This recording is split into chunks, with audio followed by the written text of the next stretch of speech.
تو میرا خیال ہے کہ یہ جو عمران خان کی طرف سے جو رویہ ہے اس کے بعد ابھی فی الحال کوئی اس طرح کی جو اسٹیبلشمنٹ اور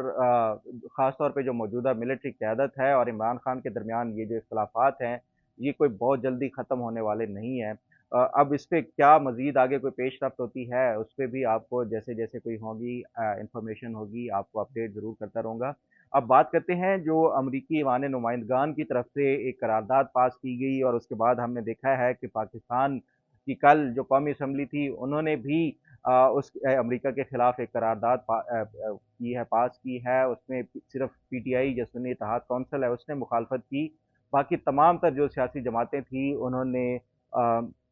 اس کے حق میں جو ہے وہ ووٹ دیا ہے۔ تو یہ جو حالات نظر آ رہے ہیں بظاہر امریکہ اور پاکستان کے، یہ بظاہر تو کوئی شدید نوعیت کے نہیں ہے کہ جس سے دونوں ممالک کے جو آپس میں ریلیشنز ہیں وہ خراب ہو سکیں، لیکن میرا خیال ہے کہ اس سے جو ان دا لانگ ٹرم اگر یہ دیکھا جائے تو اگر پاکستان اسی طرح آپ نے دیکھا کہ پہلے جب یہ سائفر آیا تھا ڈیمارش کیا گیا تھا، ابھی ایک ریزولوشن کے اوپر انہوں نے جو ہے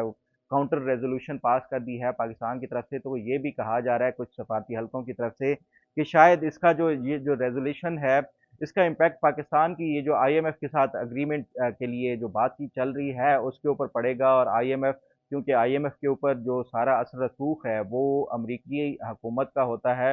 تو اس سے امپیکٹ پڑ سکتا ہے کہ پاکستان کو یہ جو آئی ایم ایف کا پیکج ہے وہ ملنے میں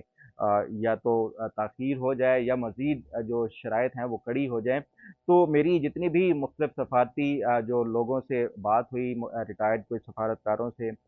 وہ یہ سمجھتے ہیں کہ یہ ایک روٹین کا میٹر ہے، اس سے کوئی زیادہ وہ امپیکٹ نہیں پڑے گا، کیونکہ اس کا یہ جو ایوان نمائندگان کی طرف سے ایک ریزولوشن پاس کی گئی ہے، اگر آپ امریکہ کا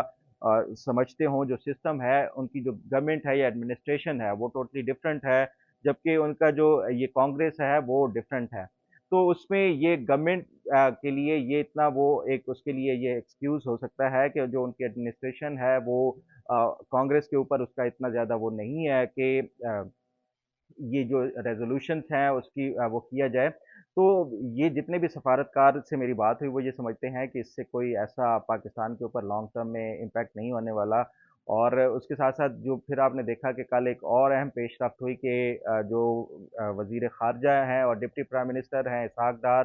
انہوں نے ملاقات کی پہلے جو امریکی سفیر ہیں ڈونلڈ بلوم سے، پھر اس کے بعد انہوں نے چائنیز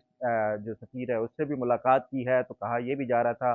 کہ یہ ایک گریٹر گیم کا حصہ ہے جو ایک ریزولوشن پاس کی گئی ہے، اس میں وہ یہ سمجھتے ہیں کہ یہ جو پاکستان نے دوبارہ سے ریوائیو کیا ہے سی پیک کو، چائنا پاکستان اکنامک کوریڈور کو، تو اس کا بھی ایک رد عمل کے طور پہ ہو سکتا ہے کہ جو امریکی ایوان نمائندگان ہے وہ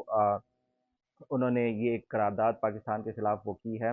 تو میری پھر جو ہے دو تین اور لوگوں سے بات ہوئی، وہ یہ سمجھتے ہیں کہ کیونکہ اس ٹائم امریکہ میں الیکشن کا سال ہے اور 50% جو ہے وہ ایوان نمائندگان اور سینٹ کا جو ہے وہ الیکشنز ہوگا، تو جو اس میں الیکشن سے بھی اس کو آپ اس تناظر میں بھی دیکھ سکتے ہیں کہ یہ پاکستان کے خلاف جو قرارداد ہے ان کانسٹیٹوئنسی کی طرف سے یہ انیشیٹ کی جا سکتی ہے، جو قرارداد تھی جہاں پہ کوئی پاکستانی ڈائسپورا ہو یا انڈین ڈائسپورا ہو، کیونکہ اگر اینٹی پاکستان کوئی بھی جو قرارداد ہوگی خاص طور پہ انڈین ڈائسپورا، تو اس کے حوالے سے یہ اس کو خوش کرنے کے لیے ہو ہی سکتا ہے۔ اس کے ساتھ ساتھ جو ایک پی ٹی آئی نے ایک منظم مہم شروع کی ہوئی ہے پاکستان کی جو موجودہ حکومت ہے اور اسٹیبلشمنٹ ہے اس کے خلاف، تو اس کی بھی ایک یہ ریزن ہو سکتی ہے جس کی وجہ سے یہ تمام تر جو ایک ریزولوشن کا ہے، لیکن الٹیمیٹلی اس کا کوئی پاکستان کے اوپر سگنیفیکنٹ امپیکٹ نہیں پڑنے والا۔ یہ تمام جتنے بھی ریٹائرڈ سفارتکار ہیں ان کی ایک مشترکہ رائے ہے کہ ایک اس کو آپ ایک آؤٹ آف دا جو وے جا کے یا ایک کوئی یہ نہیں سمجھ سکتے کہ کوئی بہت بڑی سگنیفیکنٹ چیز ہوگی ہے پاکستان کے خلاف۔ بہرحال اس پہ کوئی بھی اپڈیٹ ہوگی وہ بھی آپ کو شیئر کرتا رہوں گا۔ اب بات کر لیتے ہیں جو سپریم کورٹ میں آج پی ٹی آئی کی طرف سے ایک درخواست دائر کی گئی ہے کہ جو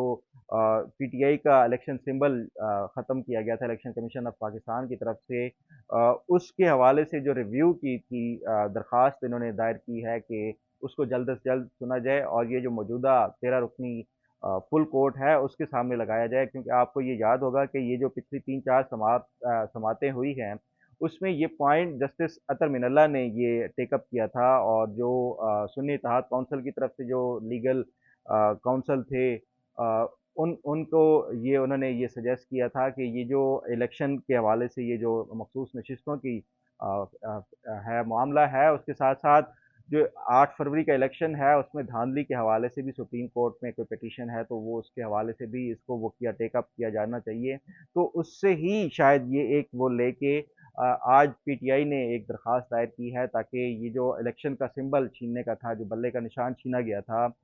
پی ٹی آئی کا انٹرا پارٹی الیکشنز کے فیصلے کے حوالے کے بعد، تو اس کو دوبارہ سے ٹیک اپ کرنے کے لیے اب اس کا جو لیگل پروسیجر ہے وہ یہی ہے کہ پہلے تو یہ ہوتا تھا کہ ریویو کا ایک ٹائم پیریڈ ہوتا تھا اسپیسیفک،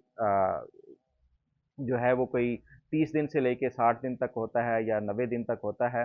تو اب اگر دیکھا جائے تو یہ جو فیصلہ آیا تھا وہ 2 فروری کو آیا تھا، یعنی الیکشن سے کوئی ایک ہفتہ پہلے یہ فیصلہ آیا تھا۔ اب اس فیصلے کو آئے ہوئے 6 ماہ ہونے والے ہیں۔ اگر یہ پی ٹی آئی کی طرف سے پہلے کوئی درخواست دائر کی گئی ہے ریویو کی، تو وہ ایک ڈفرینٹ چیز ہے۔ اگر یہ فریش ہے تو پھر میرا خیال ہے کہ یہ وہ ان کے لیے مشکل ہوگا، لیکن اگر یہ پہلے سے ہے اور اس کو ارلی ہیئرنگ کے لیے اور ساتھ ساتھ یہ اس کے لیے وہ لارجر بینچ کے لیے کیا جا رہا ہے، تو پھر تو یہ جو بینچ ہے وہ اس کی ثوابدید ہے، بلکہ یہ بینچ کی نہیں ہے۔ یہ جو سپریم کورٹ کا پریکٹس اینڈ پروسیجر بل پاس کیا گیا ہے، اس کے بعد یہ 3 رکنی کمیٹی اب یہ طے کرے گی کہ آیا یہ جو اس ریویو کی جو درخواست ہے اس کو ٹیک اپ کیا جانا چاہیے یا نہیں کیا جانا چاہیے اس 13 رکنی بینچ کے سامنے۔ تو یہ 3 رکنی جو کمیٹی ہوگی اس میں جسٹس منصور علی شاہ، جسٹس قاضی فائز عیسیٰ اور اس کے ساتھ ساتھ جسٹس منیب اختر یہ فیصلہ کریں گے کہ اس کا یہ جو جو پی ٹی آئی کی طرف سے یہ درخواست ہے اس کا کیا کیا جانا چاہیے۔ لیکن یہ ایک بظاہر ایسا لگ رہا ہے کہ جو پی ٹی آئی ہے وہ ایک چیس گیم جو ہے وہ اس کو دوبارہ سے انہوں نے بچھایا ہوا ہے، کیونکہ قاضی فائز عیسیٰ کے صرف 3 یا 4 ماہ رہ گئے ہیں، اس میں سے بھی 2-3 ماہ کی چھٹیاں ہوں گی گرمیوں کی، تو اس کے بعد انہوں نے اکتوبر میں ریٹائر ہونا ہے، تو اس سے پہلے جتنا ہو سکتا ہے وہ ان کو بزی رکھا جائے، اور اس حوالے سے یہ جو ان کی ایک لیگیسی ہے اس کو کنٹراورشل بنانے کے حوالے سے یہ تمام تر وہ کیا جا رہا ہے۔ لیکن یہ کیا سوال یہ بھی ہے کہ یہ اس پٹیشن سے یا اس ریویو پٹیشن سے کیا جو پی ٹی آئی کو یہ مخصوص نشستوں والا جو فیصلہ ہے اس کے حق میں آ سکتا ہے یا نہیں آ سکتا، اور کیا مخصوص نشستیں ان کو مل سکتی ہیں یا نہیں مل سکتی۔ دیکھیں یہ جو لیگل گیمز ہیں یا اس طرح کی جو چیس کی گیمز ہیں، یہ جتنی آپ کھیلتے رہیں، لیکن جو ایک حقائق ہیں، جو فیکٹس ہیں اور جو آئین اور قانون ہے وہ اس سے ٹوٹلی جو ہے یہ چیزیں ہٹ کے ہیں، اور آئین اور قانون کے مطابق جب فیصلہ ہوگا تو اس میں آئین میں اور قانون جو ریلیونٹ قانون ہے اس میں اوپنلی اور بالکل واضح طور پہ یہ لکھ دیا گیا ہے کہ یہ سیٹیں کس کو ملنی ہے۔ ان سیاسی جماعتوں کو ملنی ہے جنہوں نے الیکشن میں حصہ لیا، اور ان سیاسی جماعتوں کو ملنی ہے جنہوں نے اپنی مخصوص نشستوں کے لیے لسٹیں الیکشن سے پہلے ایک پراپر جو ایک ٹائم فریم ہے اس کے اندر جمع کرائی تھی۔ تو یہ جتنی بھی درخواستیں ہیں میرا خیال ہے کہ یہ فیوٹائل ایک ایکسرسائز ہوگی۔ اب اس کا فیصلہ کیا ہوتا ہے یہ شاید اگلے ہفتے کو اس حوالے سے یہ پتہ چل جائے گا کہ کیا ان کی یہ جو درخواست ہے اس کو ٹیک اپ کیا جا سکتا ہے یا نہیں کیا جا سکتا، اور مخصوص نشستوں والا فیصلے پہ جو کیس ہے اس پہ اگلے ہفتے کیا اس پہ پیش رفت ہوتی ہے وہ بھی آپ کو ضرور آگاہ کرتا رہوں گا۔ امید ہے آپ کو آج کا پروگرام بھی پسند آئے گا۔ اللہ تعالیٰ آپ کا حامی و ناصر ہو۔ اللہ حافظ۔